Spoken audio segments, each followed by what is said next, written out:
How's it going, everyone? Unless you've been living under a rock for the last 2 weeks or so, you probably have seen that there is a record-breaking Saab auction on Bring a Trailer recently. We know that over the last couple of years, the car market has kind of gone completely insane due to COVID, supply chain issues, etc. But I think this might be one of the most extreme cases of something like that. And this isn't even a new car. This is, of course, a 1987 Saab 900 that sold for almost $150,000. In this video, I want to cover two things. First off being this car itself, because it is pretty awesome and a true time capsule car. And secondly, what this sale means for future 900 sales. Is this the sign of an end of cheap 900s? We might have thought that a year ago when we saw SPG sell for $50,000, but this car here isn't even an SPG. Or do I think it's a complete outlier? So I'll get to that here shortly, but first off, I want to go to the Bring a Trailer ad, which I will link at the top of the description. So here it is, a 246-mile 1987 Saab 900 turbo convertible 5-speed. So this isn't a complete base model or anything like this, but it's also not an SPG, it's not an Airflow, it's not a Springtime in Sweden, it's not a commemorative edition, it's just a regular Saab 900 turbo. Clearly, the fact that it has 246 miles is the main and sole reason why it sold for $145,000. But I want to go ahead and talk about the car. So, like I said, 1987 900 turbo convertible, 246 miles. So that means it has a 2-liter turbocharged engine with a 5-speed manual transmission. I do want to point out a couple of things mentioned here in the ad. First off being that work in 2022 include removing and cleaning a fuel tank, flushing fluids, replacing the fuel pump thermostat and cylinder head gasket and bolts.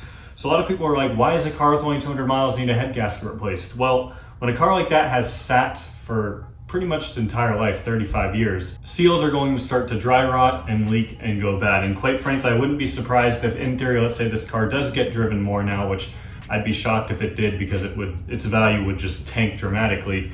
But if it were, I'd venture to think that a lot of other things would probably start leaking pretty quickly. I'll go over the pictures here in a second, but as you can tell, there's not really anything super special about this car.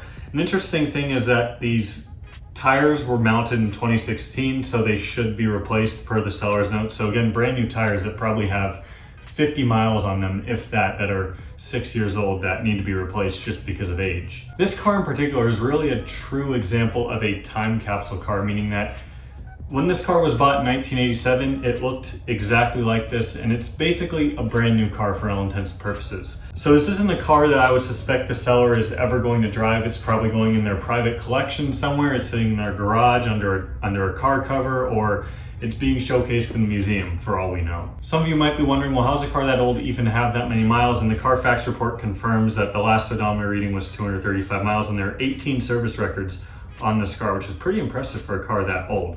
But let's click through the pictures here briefly just to kind of show you the car a little bit more. Again, there's not really anything special about this car outside of its super low mileage, which is just what makes it so, crazy that it sold for $145,000. And that's nothing against the seller, nothing against this car in particular, but it's just kind of crazy. I mean, it's obviously a factory showroom condition. You can tell just by looking at it how nice of condition it is in. And I apologize for going through these pictures so fast, but there's almost 300 of them. You can see here the interior is also brand new, uncracked dashboard, of course, all of that fun stuff. Everything in here, 246 miles, just looks like it's never been used before. One item I do want to point out here on these photos is the undercarriage. So this car was undercoated at some time, which pretty much is just some sort of paint or coating that's put under the car to prevent it from rusting.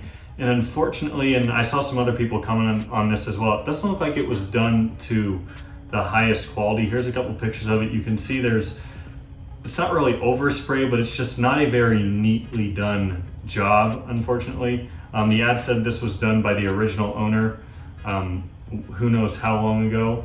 So it doesn't look like it was done with the best attention to detail, which is a bit unfortunate for a car like this, but obviously it has prevented the car from rusting at all, which is a good thing, obviously. Before we get into talking about the future of 900 prices, I guess, and what I think this means for the 900 market, I do want to provide a very short update on this car.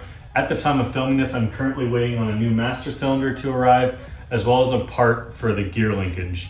So hopefully by the time this video is up, I'll at least have those parts in and be closer to getting to work on this, but this thing is very close to being mechanically back together, fingers crossed. So now, what does this mean for the 900 market? Well, like I said, 900 prices have obviously been going up and up and up over the last 5 years or so. I remember when I first got into Saabs, I actually almost bought a 900 turbo that was a very similar color to this, that was very clapped out, for about $1,000. And at the time, I even thought, wow, maybe $1,000 is too much for this car. And the market back then, you could pick up a pretty decent and clean 900 for maybe $3,000 or $5,000. But now it seems any 900 that is not completely clapped out is at least $5,000, I would say. I was lucky enough to get this one for a very cheap price, but it needed a lot of work. It didn't run. It was a 3-speed automatic, and it's in, I don't want to say rough cosmetic shape, but it definitely could be a lot better.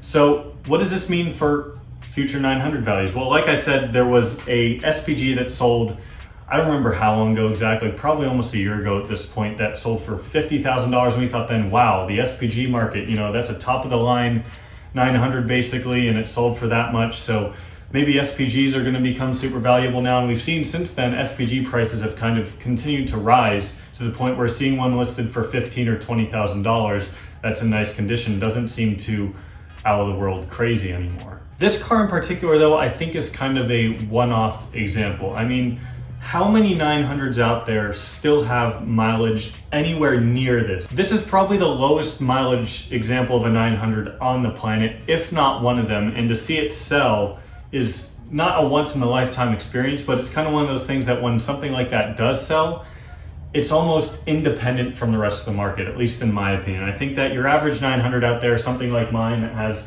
110,000 miles on it, it's, you know, it's an 8 out of 10 on a good day.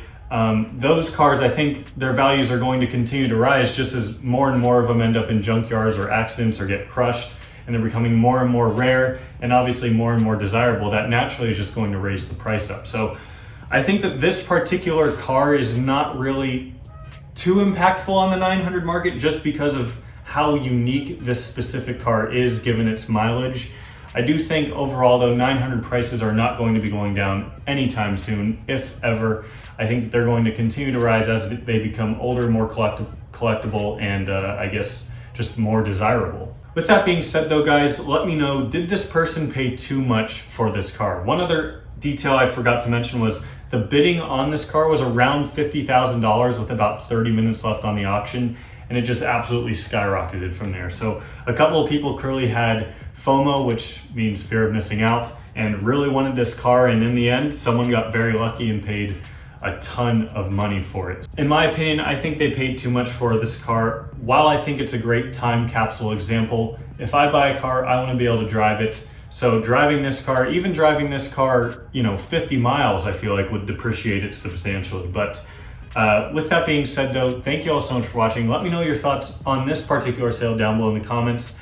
Obviously, do I think it's a bad thing at the end of the day? Heck no, of course it's not a bad thing. It brought a ton of positive attention to the brand, to the 900 community. There's being articles posted about this thing everywhere, and it's just showing how people are really appreciating these cars. So in the end, I think it's a fantastic thing for the Saab community and the 900 community, but crazy how much this thing sold for. I never would have thought that a 900 would have ever sold for anything near this. Thank you all so much for watching though. Give the video a thumbs up if you enjoyed. I'll have more videos on this 900 hopefully coming very soon, and I'll see y'all next time. Thanks for watching.